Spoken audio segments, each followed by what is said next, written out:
Bom dia, boa tarde, boa noite, boa madrugada, meus caros alunos e colegas concurseiros de todo o Brasil.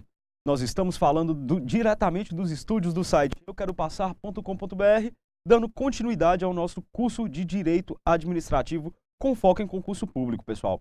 Lembrando, nós estamos trabalhando com a Lei 8.112 de 90, a Lei do Servidor Público Federal. Continuando o que nós estávamos falando na aula passada, a gente estava trabalhando com vencimentos e remuneração do servidor público. E eu vou terminar esse pequeno viés e nós já vamos entrar na irredutibilidade, ok? Então vamos lá, pessoal. Vamos conversar porque a matéria é muito grande. Então vamos lá, aqui, ó, nós vamos falar da acumulação de cargos em função... E aqui nós vamos estar falando da acumulação de cargos, mas a gente vai estar falando com viés da remuneração do servidor público, pessoal. Lembrando, essa é uma continuação do nosso curso e na aula passada a gente estava trabalhando sobre vencimento e remuneração do servidor público. Então nós vamos falar da acumulação de cargos dentro da Lei do Servidor Público Federal. O teto remuneratório alcança a remuneração do servidor que esteja em acumulação de cargos. Desta forma, a soma da dupla retribuição pecuniária recebida pelo servidor deverá obedecer ao teto remuneratório. Então, pessoal, se eu tenho duas funções públicas, dois cargos públicos, naquele sentido em que quando eles podem ser acumulados, nós já trabalhamos também nas nossas outras aulas de conteúdo. O que é que vai acontecer? Eu sou servidor público e atuo como professor. O meu salário, a minha remuneração, ela vai ter de observar sim o teto. E nós vamos pegar como? Nós vamos pegar as duas, vamos somar as duas remunerações ou os dois vencimentos e vamos observar o teto remuneratório. A gente bem sabe, pessoal, que quando a acumulação ela vem de professor é muito difícil a gente conseguir pelo menos chegar a um terço do teto, mas pode vir a ocorrer. Ok? Por isso, o menor salário pago na administração pública será o salário mínimo, pessoal. É que, tal como ocorre para o trabalhador seletista, é vedado que o servidor receba importância inferior ao salário mínimo. E isso é importante a gente saber, pessoal. Como a gente viu, até a pessoa que não trabalha na administração pública, o empregado que está regido pela CLT, ele também vai ser observado o salário mínimo. Então é vedado de toda forma no ordenamento jurídico brasileiro o quê? Você receber menos do que o salário mínimo. Até porque, como nós vimos também, o servidor público, ele trabalha no mínimo 6 horas por dia, que também está previsto na Lei 8.112/90, ok? Tendo visto isso, nós vamos trabalhar agora com a irredutibilidade, pessoal. Então, vamos aqui. Nos termos do inciso 15 do artigo 37 da Constituição Federal, os subsídios e os vencimentos dos ocupantes de cargos e empregos públicos são irredutíveis, ressalvado o disposto nos incisos 11 e 14 deste artigo, e dos artigos 39 parágrafo 4º, 150, artigo 150, inciso 2º, 153, inciso 3º e 153, parágrafo 2º, inciso 1º. Cansou, né? Foi tanto artigo que a gente chega a cansar mesmo. Mas aí o que é que nós vamos fazer? Nós vamos destrinchar a irredutibilidade para você. Mas lembrando, é para vocês pegarem a lei, irem lá e lerem todos esses artigos que estão aqui. Vamos de novo falar quais que são? São os artigos 37, inciso 15. Nós vamos falar depois também do inciso 11, inciso 14, do mesmo artigo 37, dos artigos 39, parágrafo 4º, artigo 150, inciso 2º, 153, inciso 3º e 153, parágrafo 2º, inciso 1º. Ufa, né, pessoal? Então vamos lá, vamos continuar trabalhando com a irredutibilidade. Vamos lá. A regra é que os vencimentos acrescidos das vantagens de caráter permanente do servidor público são irredutíveis, pessoal. Então, lembrando, os vencimentos acrescidos das vantagens de caráter permanente, pessoal, não podem ser vantagens transitórias, não podem ser bônus mensais, aquele bônus recebido por ano, ou então o bônus que você recebe por rendimento, que não é permanente. Esse não vai ser irredutível, tanto que ele tem um caráter transitório, por isso mesmo ele não vai ser irredutível. Automaticamente ele vai se encerrar com o tempo, tá? Entretanto, a irredutibilidade não isenta o servidor da observância do teto remuneratório, pelo que, sendo superior o seu vencimento, será este reduzido. Então, pessoal, nós vamos observar que a irredutibilidade, ela não vai alcançar o teto, ela não vai passar o teto.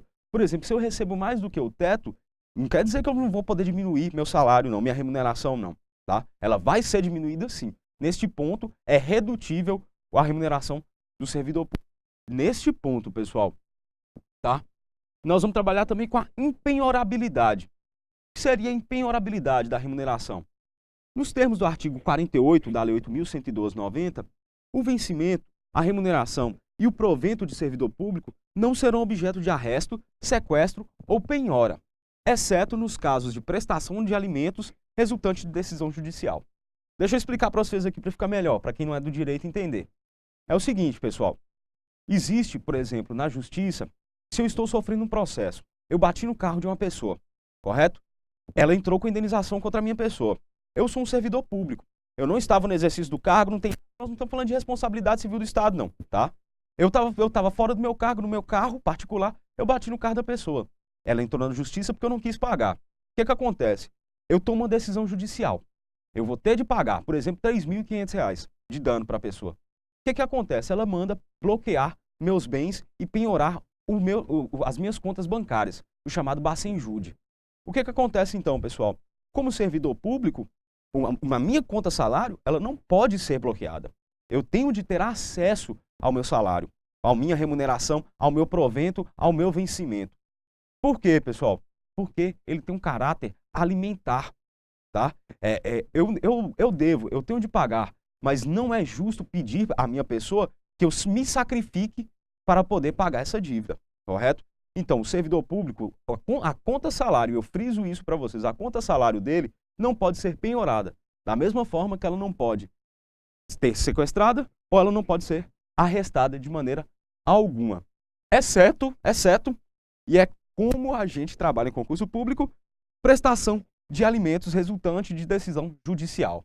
Ou seja, eu tenho um filho, nós entramos na justiça, fizemos um acordo, eu e a minha ex-esposa, né, a mãe do meu filho, para quê? Para me pagar a pensão alimentícia dele. Alimentos, quando a gente fala alimentos, a gente está falando de pensão alimentícia, pessoal, tá? Aí o que acontece? Eu vou e não estou pagando. Mas aí pode ser penhorado minha conta sim. Porque como ela tem um caráter alimentício, como eu disse para vocês, um caráter alimentar, e eu tenho a obrigação de alimentar meu filho, que no caso, para receber pensão, ele tem de ser um menor impúbere, o que acontece, pessoal? Aí vai ter o caráter alimentício e ela vai ser penhorada, tá bom? Minha conta, então, ela pode ser penhorada como? No caso de prestação de alimentos resultante de decisão judicial. Isso é de suma importância vocês saberem, ok? Vamos lá. Perda de 50% da remuneração. Nos termos do parágrafo 2º do artigo 130 da Lei 8.112, o servidor público que, punido com a suspensão, poderá, no interesse da administração, converter a suspensão em multa, no percentual de 50% do dia por dia, 50% por dia de vencimento ou remuneração, ficando o servidor obrigado a permanecer em serviço.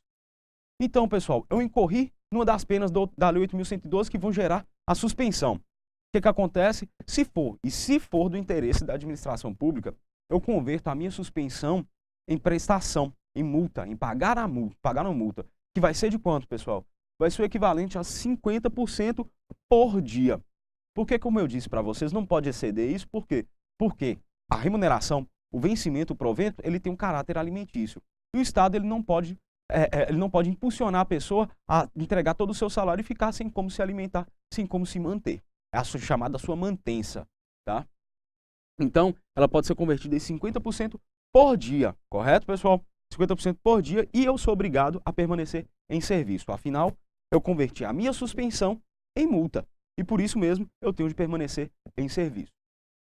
Aí, das faltas injustificadas ao serviço e como elas vão refletir na remuneração, no vencimento e no provento. O servidor perderá a remuneração do dia em que faltar o serviço, sem motivo justificado, pessoal. Então, a justificativa, ela em si já elide essa questão da perca da remuneração equivalente ao dia.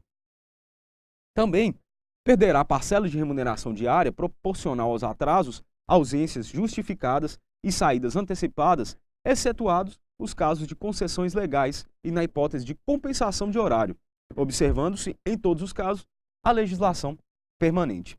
E nesse caso, pessoal, a legislação permanente, ela costuma ser a legislação do órgão ao qual o servidor público ele está ligado. Okay? Reposições ao erário público, pessoal. Reposição ao erário público ela vai acontecer como?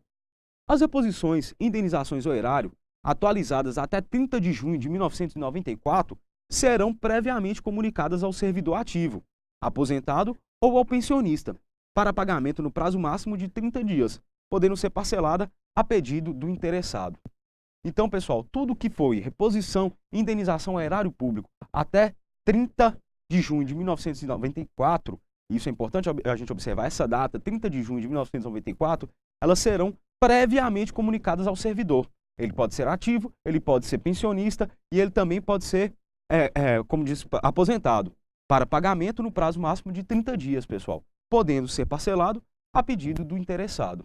Todas essas reposições e indenizações, 30 de julho de 1994, vão seguir esse procedimento, mas só até 30 de julho de 1994, ok?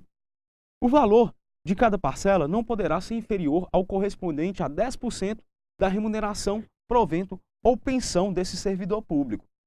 Ou seja, quando o pagamento indevido houver ocorrido no mês anterior ao do processamento da folha, a reposição será feita imediatamente em uma única parcela. Então, o que vai acontecer, pessoal? Eu venho aqui, eu vou ter que fazer a reposição ao erário público, ou então uma indenização. O que vai acontecer, pessoal? O valor da parcela que foi dividido, a meu pedido, ela não pode ser inferior a 10% da minha remuneração do provento. E o que acontece? Tendo isso em observação, até 10%. O que acontece? O pagamento indevido que ocorrer no mês anterior, ou seja, se eu pagar, se for além do pedido na parcela, o que vai acontecer? A reposição ela será feita imediatamente e em uma única parcela. Ou seja, se foi retirado do meu salário, da minha remuneração, um valor maior do que eu parcelei para poder devolver ao erário público, o que vai acontecer? Essa reposição ela tende a acontecer no outro mês e em uma única parcela, tá bom? Ou seja, o servidor público ele nunca vai ficar no prejuízo frente à devolução ao erário público. As vantagens, pessoal, isso é de suma importância. As vantagens, além do seu vencimento, outras parcelas poderão ser pagas ao servidor. A Lei 8.112 de 90 estabelece 3 tipos de vantagens pecuniárias que poderão ser pagas ao servidor público. E quais são essas 3, pessoal? Indenização, gratificações e adicionais. Elas são o quê? Vantagens a ser percebidas pelo servidor público. E, pessoal, indenização, ela obedece o teto salarial? Não, ela não obedece o teto salarial, como a gente viu na aula passada. Indenização não segue o teto salarial, mas gratificação e adicionais, eles obedecem sim ao teto do servidor público federal, que está estipulado na Constituição Federal, sendo que as vantagens nós vamos observar nos ministros do Supremo Tribunal Federal. Tá? As indenizações são fixadas em 4 espécies, pessoal. Ajuda de custo, diárias de viagem, indenização de transporte e auxílio moradia. Todas essas, pessoal, e a gente pode observar que eu acho uma extrema sacanagem com o servidor não, com o cidadão comum, com o administrado, porque nenhuma dessas incide dentro do teto salarial. Então eu posso ter uma ajuda de custo, diária de viagem, indenização de transporte e auxílio moradia que vai ser maior do que os ministros do STF recebem, ok? Ajuda de custo. A ajuda de custo tem como objetivo compensar as despesas do servidor em virtude de sua mudança, que, no interesse do serviço, passará a ter exercício em nova sede. E a ajuda de custo, a gente pode observar, é bem simples, como o próprio nome já diz.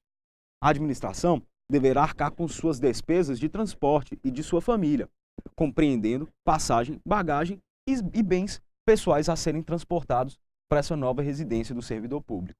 Tá? O servidor, entretanto, não terá direito ao recebimento da ajuda de custo se a mudança ocorrer por seu próprio interesse, ou se seu cônjuge ou companheiro que detenham também a condição de servidor vier a ter exercício na mesma sede. Também não será concedida a ajuda de custo ao servidor que se afastar do cargo ou reassumi-lo em virtude de mandado eletivo, pessoal. Então a gente observa, e é bem fácil, é bem simples de entender a ajuda de custo. Ela vai acontecer. Se eu pedir meu envio para outra sede, o que acontece, pessoal? Eu não recebo a ajuda de custo.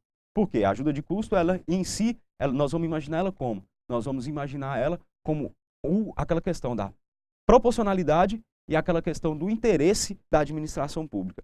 Se é do interesse da administração pública, ela faz a ajuda de custo. Se não for do interesse da administração pública, o servidor se mantém nesse cargo. Se mantém sem precisar da ajuda de custo. Ok, pessoal? O valor da ajuda de custo será calculada tomando-se por base a remuneração do servidor, conforme se dispuser em regulamento, não podendo exceder a importância correspondente a 3 meses. Então, a ajuda de custo, pessoal, ela vai ser o quê? Equivalente à remuneração e não pode ser maior do que a remuneração de 3 meses, tá bom? Observando isso, pessoal, as vantagens nós vamos continuar falando na nossa próxima aula aqui no nosso site, euqueropassar.com.br. Eu sou o João Vitor e aguardo vocês na nossa próxima aula da Lei 8.112 de 90. Até lá!